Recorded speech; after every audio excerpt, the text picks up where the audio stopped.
Hello everyone, welcome back to the channel. I hope you are doing great. Today we are starting a very important topic of human physiology, locomotion and movement. And in this chapter, the very first thing that we need to understand is muscle. Because without muscle, locomotion and movement are simply not possible. Think about it. Walking, running, riding, and lifting an object, even smiling, every movement that we perform involves muscles. So, before understanding movement, let's first understand the structure and properties of muscle. अब मैं आपसे एक simple सा question पूछना चाहती हूँ. अगर muscles body से रिमूव कर दिए जाएं तो सिर्फ क्या बोन्स की मदद से हम वॉक कर पाएंगे? And the answer is absolutely no. Bones खुद से मूव नहीं करती. बोन्स को मूव करने के लिए एक फोर्स चाहिए होता है और ये फोर्स प्रोवाइड करती है मसल्स. इसलिए हम कह सकते हैं कि बोन्स बॉडी का फ्रेमवर्क है लेकिन मूवमेंट का एक्चुअल काम मसल्स करती है.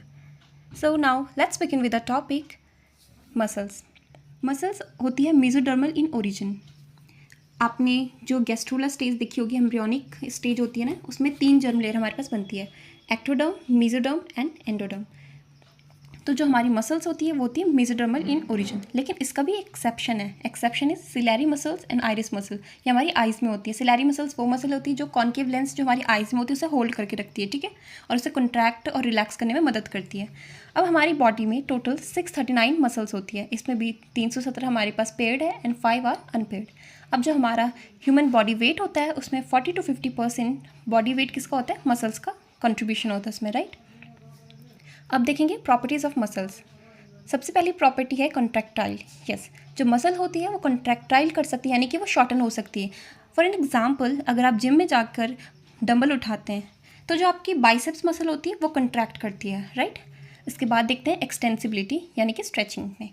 अब आप योगा परफॉर्म करते एक एक्सरसाइज होती है ना जिसमें आपको अपने हाथ से अपने टोज़ को टच करना होता है, तो उसमें क्या होते हैं, हम स्ट्रेचेबिलिटी शो करते हैं मसल्स की, राइट. इसके बाद है इलास्टिसिटी. इलास्टिसिटी वो प्रॉपर्टी है जिसमें अगर आप किसी चीज़ को खींचेंगे, फॉर एग्जांपल आप रबर बैंड को खींचते हैं फिर उसे वैसे ही छोड़ देते हैं तो वो रिगेन करती है ना अपनी शेप. तो सिमिलरली हमारी जो मसल्स होती है उसमें क्या होती है, इलास्टिसिटी प्रेजेंट होती है. ओके, नाउ यहाँ पे एक एग्जांपल है एक अनदर जो प्रॉपर्टी है वो है एक्साइटेबिलिटी. एक्साइटेबिलिटी आपको पता है कि हमारी मसल्स में भी नर्व फाइबर्स होती है. अगर आप कोई स्टिमुलस देंगे तो ऑब्वियसली हमारी जो मसल्स होगी वो क्या करेगी, रिस्पॉन्ड करेगी, ठीक है. एक यहाँ पे एग्जांपल मैं देना चाहती हूँ और एक्सटेंसिबिलिटी जो स्ट्रेच बोल रहे हैं तो इसका बॉडी में एग्जांपल यूरिनरी ब्लैडर, ठीक है. इसमें होती है डेट्रूसर स्मूथ मसल्स, ठीक है. जो ब्लैडर होता है ना ये भी क्या करता है, स्ट्रेच करता है, राइट.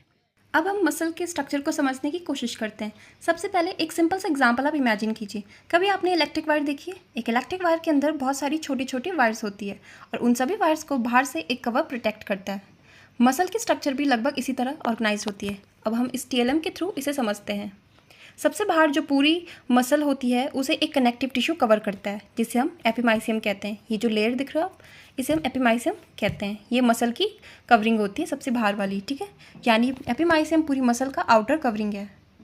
अब अगर हम इस मसल को कट करके देखते हैं, फॉर एग्जांपल ये मसल को आप इतना इमेजिन करना कि बहुत बड़ी मसल है, ठीक है, और हमने इसे क्या करा, यहाँ से कट करा, ठीक है. तो इसके अंदर अब बहुत सारे बंडल्स होते हैं. अब आप इसके अंदर देख सकते हैं ये क्या है, बहुत सारे बंडल्स है मसल के अंदर है, ठीक है. ये मसल के अंदर बहुत सारे बंडल्स है, इन्हें हम फेसिकल्स कहते हैं और हर फेसिकल को कवर करता है एक पेरीमाइसियम. अब आप देखना इन आप ऐसे इस तरीके से इमेजिन करें कि ये सारी के सारी क्या फेसिकल्स है मसल के अंदर, ठीक है.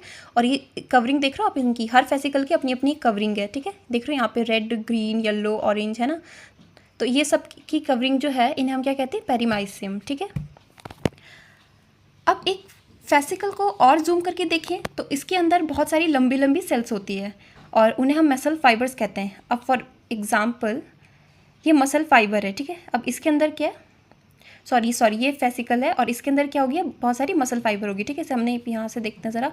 तो यहाँ पे आप देख रहे हो हर एक फेसिकल के अंदर क्या दिख रही है, डॉट जो स्ट्रक्चर दिख रहा है आपको, इसे हम क्या समझ सकते हैं, क्या है, मसल फाइबर. और इनकी जो लेयरिंग होती है यहाँ पे हर एक मसल फाइबर को एक कवरिंग होती है इनकी भी प्रोटेक्टिव, उसे क्या कहते हैं, एंडोमाइसियम कहते हैं, ठीक है. तो मैं शायद आपको इस एग्जाम्पल के थ्रू ये समझा पा रही हूँ, आई होप सो. तब इसे हम यहाँ पे अब डायग्राम के थ्रू समझते हैं, ठीक है. इसकी तरह ही है इस थोड़ा बहुत, आप देखते हैं. तो ये हमारी क्या है, एपिमाइसियम, जो सबसे आउटर कवरिंग है पूरी मसल की, ठीक है. इसके बाद हमने जो ये ग्रीन ग्रीन स्ट्रक्चर बनाया है ये क्या हमारे पास फेसिकल है और हर एक फेसिकल की जो कवरिंग होती है उसे हम क्या कहते हैं, पेरीमाइसियम, ठीक है. अब जो फेसिकल को हम फर्दर जूम आउट करते हैं तो यहाँ पे क्या देख सकते हैं हम, ये फेसिकल को हमने बना रखा है यहाँ पे, ठीक है। और ये हर फेसिकल के अंदर क्या है, ये जो सेल्स है इसे क्या बोलते हैं, मसल फाइबर। और मसल फाइबर के अंदर भी ये मसल फाइबर को, ये पिंक वाला को हमने यहाँ पे ड्रॉ किया, ठीक है। तो हर मसल फाइबर के अंदर होती है मायोफिब्रिल्स, और या फिर हम उसे कह सकते हैं मायोफिलामेंट्स, ठीक है। और इसकी जो लेयर होती है कनेक्टिव टिश्यू की, इसे हम क्या कहते हैं, एंडोमाइसियम, ठीक है। अब मैंने हर एक लाइन में इन्हें समझा लिया है कि एपिमाइसियम क्या होती है, कनेक्टिव टिश्यू की होती है अराउंड फुल मसल। पेरीमाइसियम क्या होती है, connective tissue around fascicle. Endomysium होती है connective tissue around muscle fibre.